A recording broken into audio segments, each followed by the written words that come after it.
Hi, I'm Kenneth Wajda. I'm a professional photographer here in Colorado. Welcome to another one of my photography talks.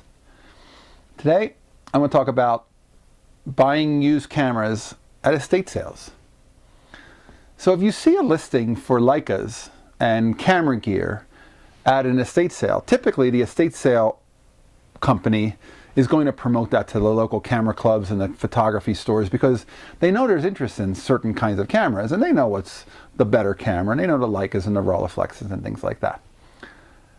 And there are tricks that people use that before this last estate sale I didn't know.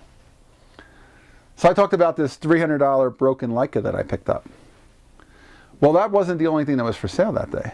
There was a Rolleicord, there was a Minox, there were a bunch of other cameras, different qualities and grades.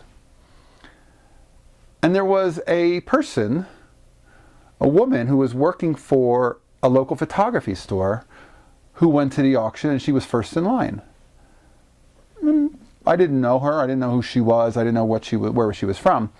But the dealer for the estate sale, the company that ran the estate sale, he brought in this big large case that had all the cameras in it and a glass front, and he set that up before we got in there. And when we got in there, people who were interested in the cameras went to the case and asked to see certain cameras. Well, she had a box with her, and she filled that box with every camera that she could put in there. She's interested in this one and this one and this one and this one and this one, and it's like, I ended up holding the Leica only because I said, is she buying all those?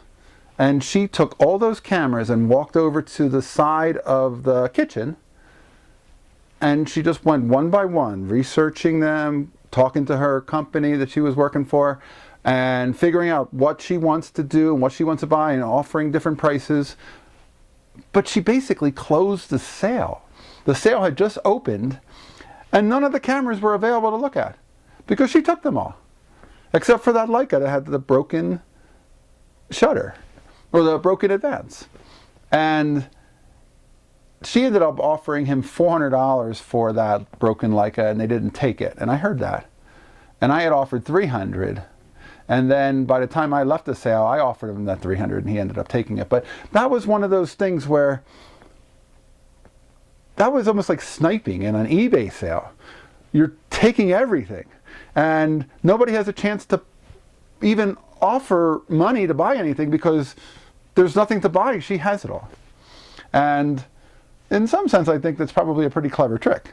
If you want to be an aggressive buyer, that's the way to do it.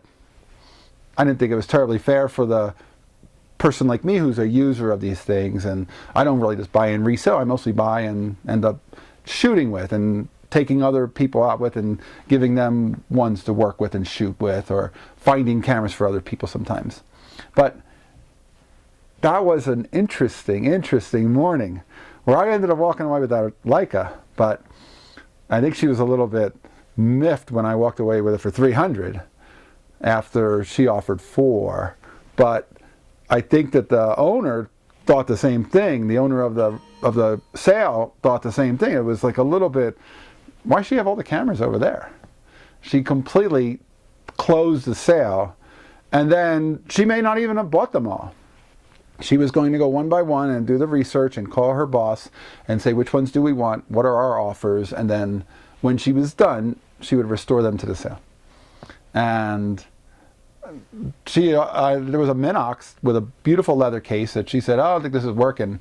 How about $5 or $10? And he said, okay. And I'm like, I'd give you 20, but I don't want to be that person being like that. I want to be, fair and work with people and make fair offers. And I'm like, that camera may work. Does she have the right battery for it? And I don't know. There was a little weird energy maybe because she took all the cameras and closed the sale.